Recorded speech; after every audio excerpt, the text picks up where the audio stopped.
because I don't need a lecture when I'm going to get my coffee.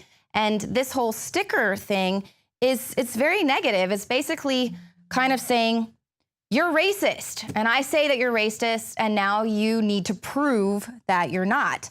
Similar to the Black Lives Matter protesters, once again, they are targeting white people at brunch.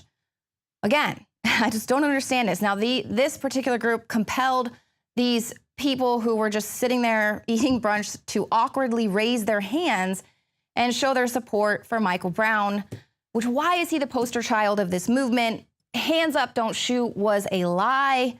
Why are you targeting white people at brunch? I do not understand. That's the thing. It's like anyone says anything about Obama, you're immediately labeled a racist, and then you have to prove that, well, no, you're not racist. And so that's how this whole new movement is going, is to just throw that word out there, and then it's up to you to prove that you are not racist. But you can't because, you know, if you're white, then you are. It's kind of like if you have a penis, then you're sexist. It's just, it is what it is. Now, last week, Obama joked about being Kenyan, but earlier, Charlie Sheen tweeted basically the same thing, and he was attacked. He was called a racist.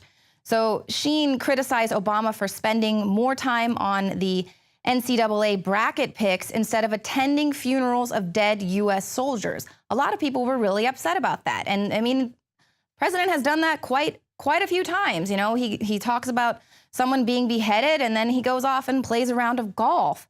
So in this particular tweet, Charlie Sheen called him Barry Soetoro Kenya. Now, that's not racist. That is, I mean, what's the most offensive about that tweet is Charlie Sheen's spelling, his abuse of the English language. That is what was so offensive to me. But the fact that he called him Barry Soetoro Kenya, those are facts. President Barack Obama used to be known as Barry Soetoro when he was growing up in Indonesia, and we all know that he has a Kenyan background. You don't have to buy into the whole birther thing or any of that.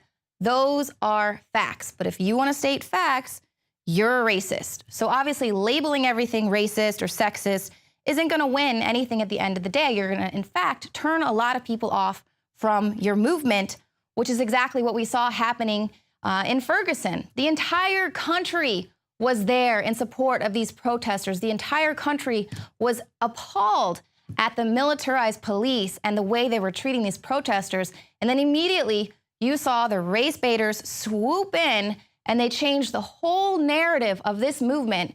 And then so it started to marginalize people who are our allies of the Black community. And so obviously it's not everyone, it's not all the protesters, but you have these certain groups who are claiming to represent the Black community, and they are fomenting anger and divisiveness.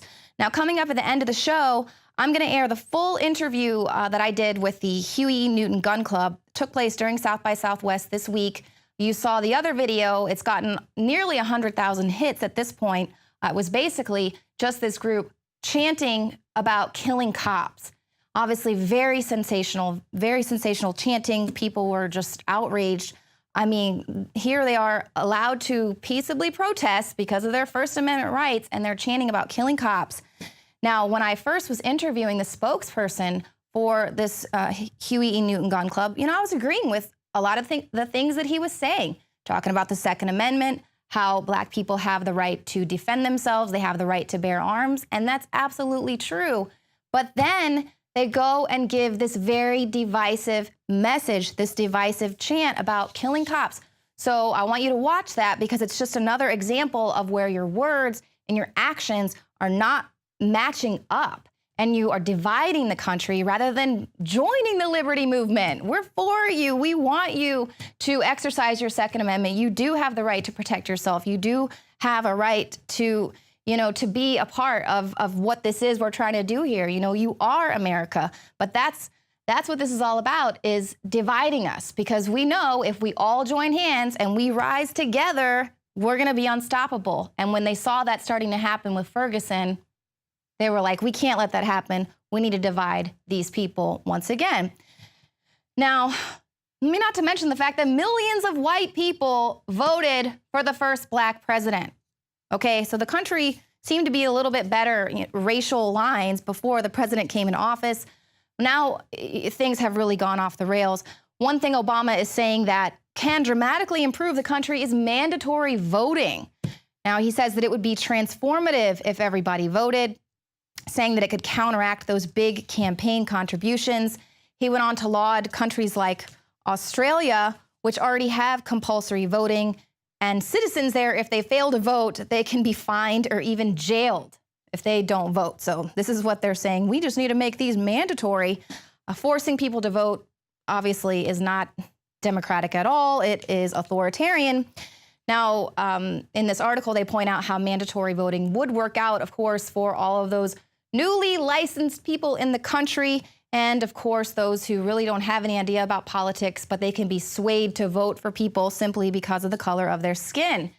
Now, I spoke with some folks out at South by Southwest, talked to them about, this voting, as well as, what do they think about the president running for a third term? You might be surprised about what some of them said. Hillary has kind of been doing such a bad job. The Democrats don't really have anybody, and Obama is toying with the idea of running for a third term. We want to put out a video that tells him to do it. I already voted for you last year, so I'll vote for you again next time too. Or no, not last year, but last term. Obama, you should run for a third term because we need you. Obama's third term? No. Are you guys lining up to vote for Obama's third term? Is that why everyone's here in line? We need Obama to run for the third term. So I want the whole country to vote for Obama. Are you here voting for Obama's third term? Yes, of course. I honestly think, why not? Obama's the first black president. Why not be the first person in history to go 3 terms? I don't give a about Obama. I think Obama is going to give it a shot, but it's still pretty important. I'm going to go with he's not going to get this one done. Obama to run for a third term? Oh, boo! Boo! You forget what state you're in. I don't hate it. It sounds all right to me. But I love America, so that's all that matters. Well, if you love America, then you know the Constitution has a 22nd Amendment, and he can't run for a third term, even though he wants to. I know he can, but I didn't know he wanted to run. I'd say he did a good job, but I just don't think we need to have a president in office. If we were to limit to like 4 terms, that wouldn't be too bad. Third term. Make it happen. Boom. Boom. Obama, run for a third term. We really don't want him to, so do I think he can make it happen? Yes. Do we care about the amendments? Or the Constitution? Again. I don't think it's an option, so I think we're okay. Obama, third term! It's for the kids. It's for us. No, I do not want that man for a third term. Our government can go ahead and burn itself down before I do. Are you going to vote for Hillary? I ain't voting for any of them. That woman doesn't need to run either. You're going to vote for Bush. I ain't voting for none of them. You can't do that. Why? You can only do 2 terms. We just got to do away with that pesky 22nd Amendment? Don't think so. Yeah? 4 more years? Can't do that. Sorry, I'm pro-America. There's a reason that Hillary Clinton is not up for the third in charge of the United States. He has signed a lot of executive orders, and this is something that he thinks that it could be fun to kind of mess around with the amendments, and people want him to run for a third term. The Democrats have no one. That may be the case, but, the Constitution's kind of important. If you don't vote for Obama for a third term, you're voting for Bush or Hillary, so. Well, like a different Bush? Yeah. Oh. Baby brother Bush. Sounds like a triple lose situation to me.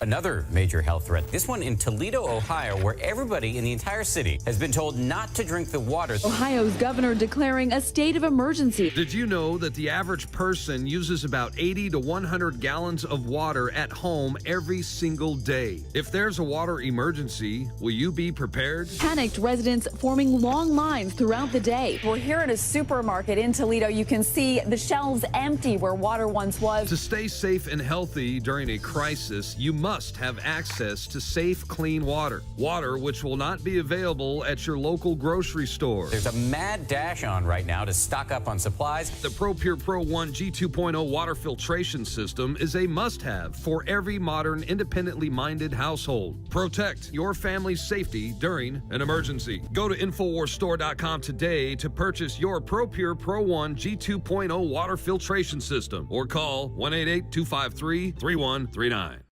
In the past decade, we have witnessed unparalleled scientific discoveries in the area of health. But no one has put together a formula that focuses directly on brain health, nerve growth factors, and optimizing your cellular energy at the same time. DNA Force is one of the most expensive formulas to produce. Some of the ingredients in DNA Force are $12,000 a kilogram.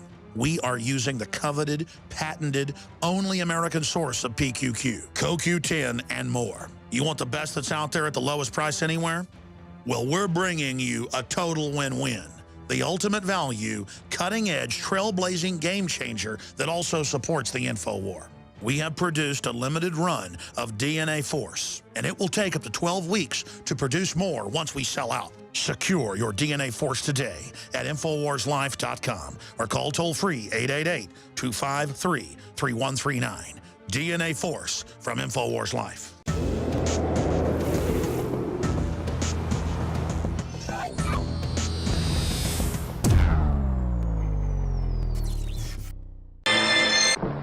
It's stimulating, mind-expanding, safer to use than alcohol. It's the in thing. Such are the myths concerning marijuana. Myths that lull thousands of young people into experimenting with the noxious weed. Marijuana, the burning weed with its roots in hell. Should marijuana be legalized? We'll debate the pros and cons right now. Marijuana leads to doing worse things. That's just a fact. I don't care what anybody says. The drug war is a total failure, and the federal drug war ought to be revisited and, for the most part, gotten rid of. This has corrupted our government. It has destroyed our due process, and it is withholding from people medicine that is very effective, and we need to stop it. We need to roll prohibition back right now. Marijuana is natural. You know, there's so many different things that you can use it for, including, you know, helping cancer patients. I'm a Christian minister. Yeah. And I believe, Jesus would be okay with it. There have been studies proven that children who have 400 seizures a day, that's intense, that's like a seizure a minute, who can't stop just violently convulsing, have been helped and have stopped having seizures up like 2 to 3 days after applying the cannabinoid oil treatment to themselves, like in their food or something like that. Like, that's incredible. There's proof of that. Like, it's all over the internet. The mandatory minimums locking people up for non-violent crimes for very long periods of time where there's no discretion for the fact that they were non-violent, that this is their first offense. No, just lock them up. You two-bit heroes, making life miserable for innocent children. Why don't you go out and hunt real criminals?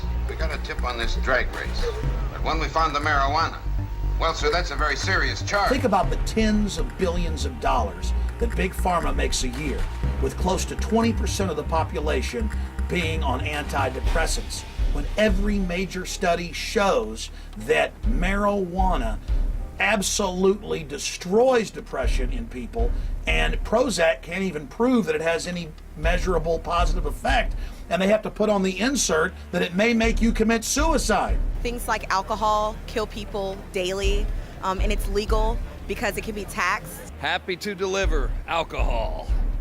But weed is illegal, right? Hey, bud, let's party.